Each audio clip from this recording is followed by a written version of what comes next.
Hi everyone, welcome back. Again, my name is Ethan Anderson. I'm the owner and director of Foothills Agua Fria in Peoria, Arizona. And today I'm going to bring you our advanced hip exercises to keep your hips strong and mobile. You might notice behind me is different than in my last videos. That's because our Agua Fria office in Peoria is now officially open. So now let's get started on our first exercise. The first advanced hip exercise we're going to do is actually an advancement of the single leg hip internal external rotation that we did in the last video. So in order to do this, you need something to cause resistance. For me, I'm going to be using my cable machine, but for you at home, if you have a resistance band, you can easily use that and anchor it in a door. And what we're going to do is we're going to have our arms straight out ahead of us. And I'm going to be working on my right leg. So I am going to hold the resistance straight out ahead of me, going to the side, and it's going to be trying to turn my body. But I'm going to help keep it straight out, and then I'm going to step over and across and slowly control the motion back. That way I'm getting a little bit of a stretch. As I step over and across, I'm stretching the outside of my hip, firing the inside of my hip and my core to cause the motion, and then I slowly let the weight pull me back around, and I'm controlling that with the outside of my hip. Now to do the internal, we're going to do the same thing, just face the opposite direction. I'm going to fire the outside of my hip to help open up, and then slowly let that weight pull me back closed. So stepping open and slowly letting the weight pull me back closed, and I'm using now the inside of my hip to slowly control that motion. Again, that's an advancement of the hip internal and external rotation. So the next advanced hip exercise we're going to do is a progression of the side plank from our last video. So what we're going to do, we're going to start in the same position. We're going to go down on our side, elbow, and then onto our ankles. And what we're going to do is we're going to lift up, and from here we're going to lift the upside hip. What this is going to do is going to cause our core and the outside of our hip to recruit more strongly in order to stay stable while the upside hip lifts up and down. You're also going to be working the lateral side of the up hip, even though it's not working very hard because we're not using any weights. But if you wanted to make it even more difficult, you could add an ankle weight to the upside leg and do it that way as well. So that's an advancement of the side plank to an active side plank with leg lift.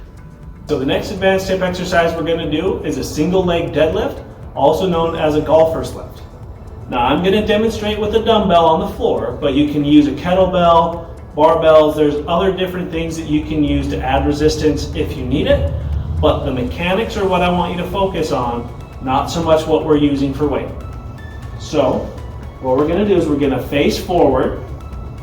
If I'm working on my right leg, my left leg is going to go out behind me, and I'm going to reach down with my opposite arm. So in this case, I'm reaching down to grab the dumbbell, but if you're just using your own body weight, you're just going to reach down toward the floor and then back up.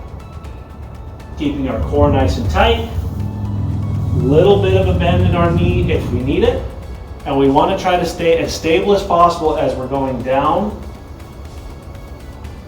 and back. So now I'm actually going to work with the dumbbell. So I'm going to reach down, grab the dumbbell, and pull that back up to my waist, just like a regular deadlift. I'm going to go back down and then come back up. Go back down, and then come back up, and then of course you can switch arms, switch legs, go down, and come back up, making sure we're squeezing our glutes at the top, and having a slight bend in our knee if we need to, if our hamstrings aren't flexible enough to get all the way down on their own. And that's how you do a single leg deadlift or the golfer's lift. The last advanced hip exercise we're going to go through is the 3-way lunge. So we've already done an anterior lunge. This is going to add the anterior lunge with a lateral lunge and a rotational lunge to make sure we're working our hips in all three planes of motion. So with our anterior lunge, we're going to step straight out to the front, lunge down and back. Simple enough. And then you choose either how far you lunge out and not bend so much in the knee, or bend more in the knee and not lunge as far out. Then we're going to lunge straight out to the side and back in. Again, choosing your own depth, so you can go lighter and get a little bit more bend in your trunk, or really wide and not bend the trunk so much. And the last one we're going to add is twisting open and lunging back behind us. I tell my patients, if you think about looking at a clock, we're going to lunge 12 o'clock, 3 o'clock, and then 5 o'clock. Keeping our core nice and tight as we go. 12 o'clock, 3 o'clock, 5 o'clock. Then if we wanted to advance this more, we can add a downward reach toward our foot to work the back side of our hip more. Or if we wanted to work the front side of our hip more, we can add an upward reach to each motion. We can also advance this by adding dumbbells or a kettlebell for some hand resistance. And those are some advanced hip exercises to keep your hips moving well, make you stronger. And if you have any other questions, please visit us at foothillsrehab.com for more.